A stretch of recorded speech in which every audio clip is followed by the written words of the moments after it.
Hello, writers. Welcome to this week's Writer's Tool Shed. Our words this week are in week 13 example story.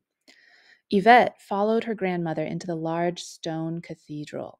She tilted her chin back to look at the high vaulted ceiling, her eyes wide at the severe grandeur of the stone statues and the stained glass windows.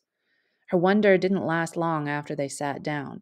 Yvette was wearing a formal dress with a snug, stiff collar.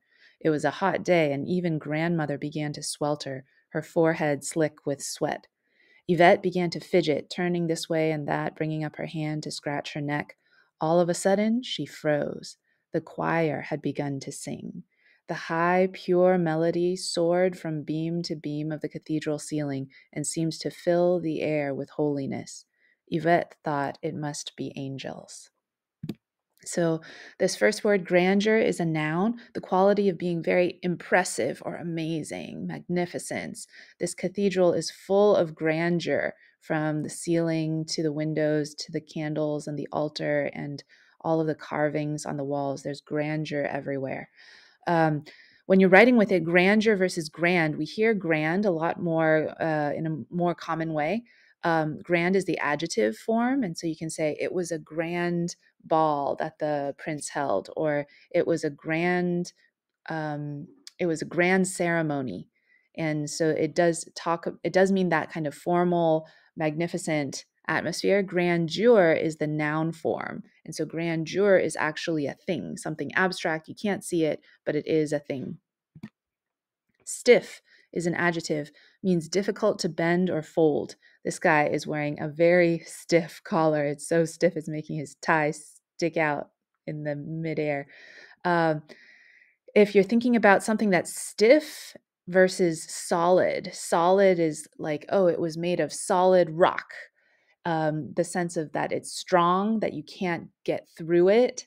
But stiff just means that you can't bend it very easily. So something stiff is not necessarily solid. Something stiff could be very easy to break because it doesn't bend. Swelter is a verb, to feel uncomfortably hot, perspire in the heat. These kids are sweltering because it's clearly very hot outside. Swelter versus sweat. Sweat is the actual drops of water that come off of your body. And so you can sweat for different reasons. You can sweat because you're nervous. You can sweat because it's hot.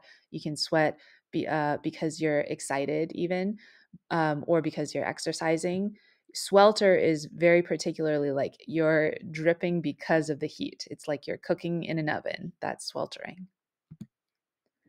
Fidget is a verb, to move around nervously or restlessly. Maybe you fidget sometimes when you're in class by tapping your foot or jiggling your knee or doing something to move around so that you don't have to sit still so much. When you're writing with it, fidget versus twitch. Twitch is more of like a one-time kind of a jerk motion where you might twitch your hand when someone pokes you with a pin, or you might twitch to look at something in the distance. But fidget is a more constant motion. So if you're fidgeting, it's ongoing. You keep on moving your hand, or you keep on looking back and forth, or you keep on jiggling your knee. Last one is pure, an adjective, and it means not mixed or contaminated. This is pure water. It has nothing else in here except water. You hear pure and clean used together a lot, but there's a slight difference where clean is talking about something that's not dirty. Like if it's not dirty, it's clean, but that doesn't necessarily mean that it's pure. The cup could be clean, but maybe the cup is made of plastic that has some kind of other material in it. Maybe it's made from glass that has another that's leaded glass, so it's not pure glass. But pure means that it has only this one thing. Pure glass would be only glass with nothing else mixed in.